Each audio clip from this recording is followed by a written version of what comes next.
Hey guys, this is Andrew from MobileBurn.com taking a look at the new HTC One. Not going to get too deep into the specs because you can obviously just read that, but I wanted to give you first impressions. When you hold the phone, it is very light and it's very smooth, nice to the touch. On the back, it's an all aluminum body around pretty much the whole phone. The back, you have silver, and it also comes in black. The black picks up a little bit more moisture, so I prefer the silver. But it's very light. When you look around the design of it, it kind of reminds you of the Droid DNA, how it kind of slopes in the back and it has that rectangular shape. Instead, this has a 4.7-inch screen, so it's a little smaller than the DNA in that way. You also notice on the front, it has dual speakers, stereo speakers. These are kind of loud. There's a lot of noise in here at the moment, but I can still kind of make out the audio. And I like that because they have two speakers on here. Normally you see the speaker ports at the bottom, but at the bottom all you hear is your micro USB charging port.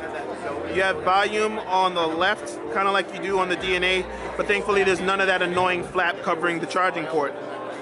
On the top, this is the menu button, but it's also a little IR button, so in case you want to connect it to a TV or a set-top box or something like that, you can do that as well. It has a front-facing camera and it has a back camera. Now the camera is interesting because instead of talking about megapixels, which you normally hear about with phones, they talk about ultrapixels. The concept of ultrapixels is basically, instead of caring about how big the image is, you need to care about how big the pixels are. So when you take a picture with the bigger pixels, you're going to capture more light and it's going to be better quality. So in low quality settings like right now where there's not a lot of light going on, it's going to capture a better image than you typically see. It has Beats audio, which I mentioned from the speaker before, and aside from that, it has a really nice body. I love the size of it, the design, the weight, everything's pretty cool. Hey guys, I'm back. My last model got confiscated, so I'm back on the standard ones. Like I was saying before, you can kind of make out the megapixels isn't what matters, it's the ultra pixels. It has the LED flash on the back.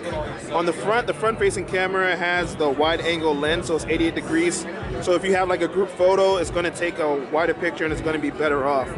Aside from that, they've got the HTC logo here.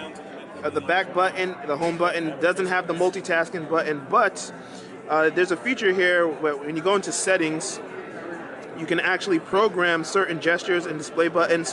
So you can program the back button to work for that, and when you hold down the home button, it brings up your old friend Google Now and voice search, and you can say where is New York City and then start searching, and it works out for that way. So this is just a quick look at the HTC One.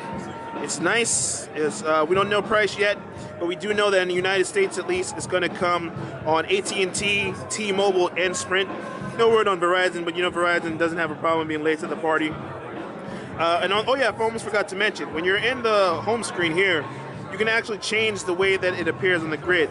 So when I go to grid size, I can change it to be 3x4 or a 4x5. Something simple, very easy to do, got the folders and all that. Anyway, this is Andrew from MobileBurn.com. Thanks for watching.